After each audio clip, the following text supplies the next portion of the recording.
Kan kadang masyarakat kita kan karena mungkin tidak tahu bagaimana yang sebenarnya terjadi para ulama, perbedaan mereka dulu, ya ikhtilaf disikapi firaq, cingkrang. Ini juga ya isbal itu khilaf para ulama. Tapi tidak ada satupun para ulama yang mempersoalkan kalau ada orang pakaiannya di atas mata kaki. Itu tidak ada satupun yang mempersoalkan. Yang sekarang orang mempersoalkan. Oh ini ada apa? Celana itu jadi persoalan. Dulu yang jadi persoalan itu adalah apakah kalau pakaiannya di bawah mata kaki maka ini isbal, ini ya adalah kemudian keharaman total atau kemudian menjadi kemakruhan. Satu pendapat dari ulama, mereka mengatakan ini haram total, seperti misalnya mazhab Hambali, tidak boleh. Ya, dikatakan bahwa segala sesuatu yang berada di bawah mata kaki itu adalah neraka. Ini mazhab Hambali. Tapi jumhur ulama, dan kita harus jujur, jumhur ulama mereka mengatakan bermasalah adalah kalau orang isbal tadi itu dengan kesombongan. Jangankan yang isbal yang sombong, orang yang cingkrang dan dia sombong itu pun juga masalah. La yadkhulul jannah man kana fi qalbihi al-kibr walau dzarrah. Tidak akan masuk ke dalam surga siapapun yang dalam hatinya itu ada kesombongan meskipun sebesar dzarrah. Orang sombong itu merasa dirinya lebih baik dari orang lain. Orang sombong itu mereka menolak kebenaran karena sudah celananya di atas mata kaki, setiap ketemu orang yang dilihat celananya cingkrang enggak. Wah kalau isbal orang umum yang belum paham agama. Apa ukuran paham agama itu dengan isbal dan tidak?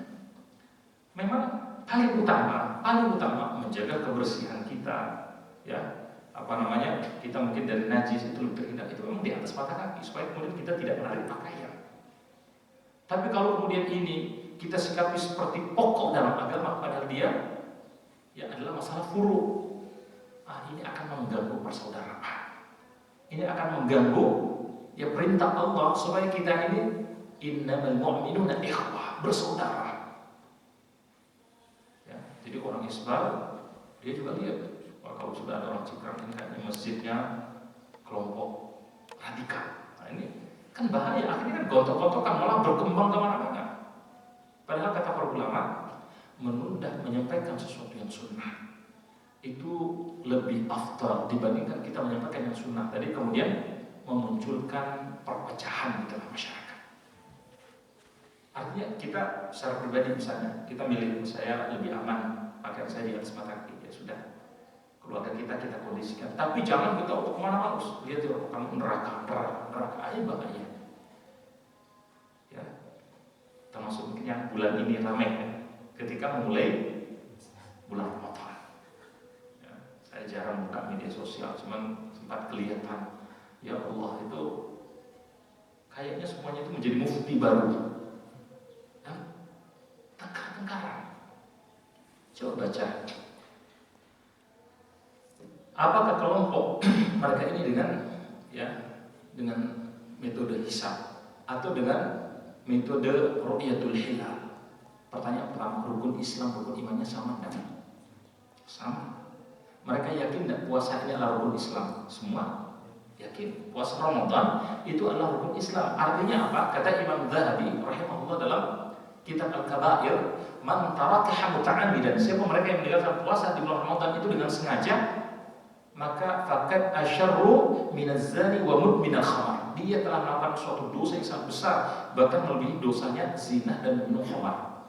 Ini bukan berarti kalau begitu zina itu ringan dosanya. Tidak. Allah jelas ya telah mengatakan bahwa zina itu adalah sejelek-jelek jalan.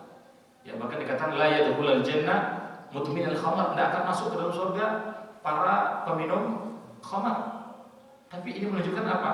Ini adalah maksiat yang pintu pengampunan Allah Subhanahu wa taala itu sangat terbuka, luas. Dan dia bukan masalah rukun dalam Islam, rukun dalam iman. Sehingga jangan sampai kita seperti orang Khawarij. Di antara kesalahan orang Khawarij itu adalah mereka mengeluarkan orang dari Islam karena maksiat. Jadi orang maksiat itu tidak keluar dari Islam. Ya. Bahkan orang bermaksiat pun selama ada keimanan dalam hatinya, man kana fi qalbihi al-iman walau dzarrah dakhala al-jannah. Pasti akan masuk dalam surga. Cuma kita harus tahu kan masuk surga tadi itu ada yang langsung, ada yang transit. Maka mereka ketika nanti pada yaumul qiyamah banyak dosanya, ya lebih banyak dosanya dibandingkan dengan amal baiknya, mampir dulu ke neraka. Ya, dan alhamdulillah kita meskipun insya Allah ya semua akan dibuka dalam surga, ya memohon kepada Allah jangan sampai kita mampir transit dulu. Ya karena satu hari pada yaumul qiyamah sama dengan 1000 tahun di dunia. Dan Rasulullah menceritakan ada nanti orang yang mendapatkan nikmat paling banyak di muka bumi ini, satu celupan masuk ke dalam neraka. Baru satu celupan saja, ini belum satu hari.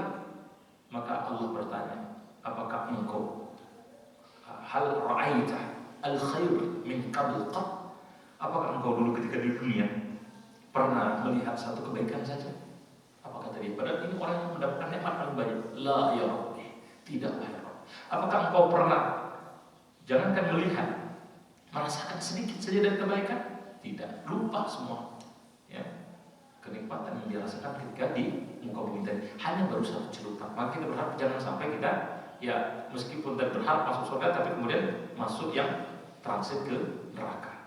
Nah kembali ke sini artinya apa? Maksiat, ya kata ulama itu tidak mengeluarkan orang dari Islam. Ya jangan kita kemudian menganggap ada maksiat keluar dari Islam. Nah jadi puasa, kembali ke puasa Ramadan tadi. Jadi semua dua kelompok ini yakin, oh puasa ini adalah rukun Islam. Siapa yang meninggalkannya telah melakukan dosa yang sangat besar, bahkan lebih dosa zina dan meminum khamar. Puasa bersepakat itu dari terbit fajar nanti sampai terbenam matahari. Apa yang menjadi rukun puasa sudah sepakat. Bahkan dalil ketika puasa pun mereka gunakan dalil yang sama. Diwajibkan sekalian berpuasa sebagaimana diwajibkan seorang-orang sebelum kalian agar kalian menjadi orang yang bertakwa. Ya, kemudian faman syahida minkum asy-syahr, siapa di antara kalian yang menyaksikan bulan, ya maksudnya menyaksikan bulan Ramadan, maka falyasum, kalian puasa. Atau dalam hadis dikatakan man ra'a minkum al-hilal, siapa di antara kalian yang melihat hilal, maka falyasum, puasa. Maka kata ulama ternyata perbedaannya itu adalah dalam menafsirkan kata syahidah dan ra'ah. Yang satu adalah syahidah, menyaksikan, atau ra'ah, melihat bil ain, melihat dengan mata kepala.